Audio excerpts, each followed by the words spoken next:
There is one final area of false Christianity that deserves a little bit more attention, simply because it's emerging from within biblical Christianity and leading many astray: the emerging or emergent church movement. This is a very powerful deception because it contains so much truth, and those who are not aware of Babylonian ideas will find them very hard to spot, as they are subtly interwoven into the movement. If left unchecked, it threatens to draw many away from the faith and to contribute towards the great falling away prophesied about in the period prior to Christ's return. The general idea behind the emergent church is that the postmodern era has produced a culture shift, and that the way we think of Christianity, therefore, also has to change to stay relevant to that culture. Leith Anderson wrote, "The only way to cope and be effective during this period of structural change in society is to change some of the ways we view our world and the church. It is what some might call a paradigm shift, a new way of looking at something. Such a shift will allow us to view our changing world with a new perspective. It is like a map. Old maps from the 1950s may have sufficed before the construction of interstate highways and the expansion of major cities, but new maps are needed now. Likewise, we need a new paradigm for the future." So basically, the Christianity of the modern era is no use in the postmodern era. Instead, they want to blend postmodernism with Christianity, to take the postmodern ideas we've been looking at, ideas that unity is more important than truth, that we can have different beliefs that are equally valid, or at least no one can be sure of who has the truth, that we can play a part in building a one-world utopian society, that the here and now is more important than eternity, and that Christianity should therefore be primarily concerned about social justice and unity with Catholicism and other religions. Because they know that the truth is divisive, they hate the concept of absolute right and wrong, and will instead ask endless questions. To them, their questions never lead to solutions, but merely to more questions, and they seem to like it that way. They think that this is enlightened thinking, because the second you claim to have an answer to those questions, you have become arrogant and divisive, and may offend someone else's idea of truth. Because they never reach a conclusion or settle on absolute statements, they also talk a lot about conversation. Conversation is a key word for the emergent church. They ignore the wise advice of G.K. Chesterton when he says, "The point of having an open mind, like an open mouth, is to close it again on something solid." They don't like solid things, they don't like absolutes, which is why it has been said that trying to define the emergent church is like trying to nail jelly, or jello if you're American, to a wall. As soon as you try and pin them down on something, they'll shift their position. They have very basically swallowed the lies from the spirit of the postmodern age and have mixed them with Christianity, in much the same way Catholicism mixed the pollution of the pagan culture that surrounded it in Rome.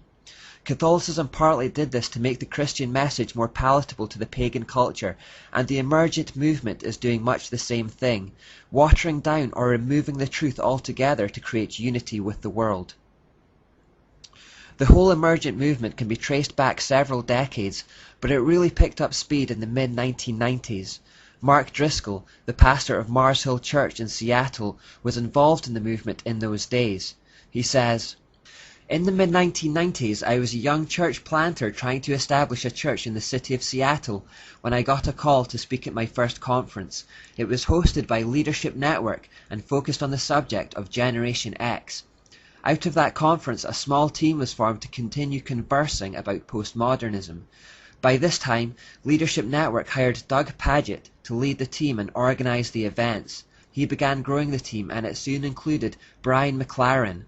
Pagitt, McLaren, and others such as Chris Say, Tony Jones, Dan Kimball, and Andrew Jones stayed together and continued speaking and writing together as friends. That team eventually morphed into what is now known as Emergent." Those are just some of the names you'll hear, along with the likes of Rob Bell and Tony Campolo, amongst others, and they are unfortunately accepted and promoted in many evangelical circles. Hopefully this study will have allowed you to see clearly how Satan is using this as part of his agenda. Here are some quotes. Tony Jones said, "Emergent doesn't have a position on absolute truth, or on anything for that matter. Do you show up at a dinner party with your neighbours and ask, what's this dinner party's position on absolute truth? No, you don't, because it's a nonsensical question."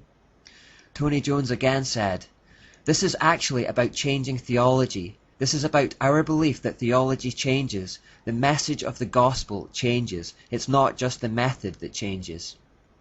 So instead of the biblical truth changing our culture, his idea is that culture should change the biblical truth. In fact, he doesn't believe that the Bible has any objective truth at all.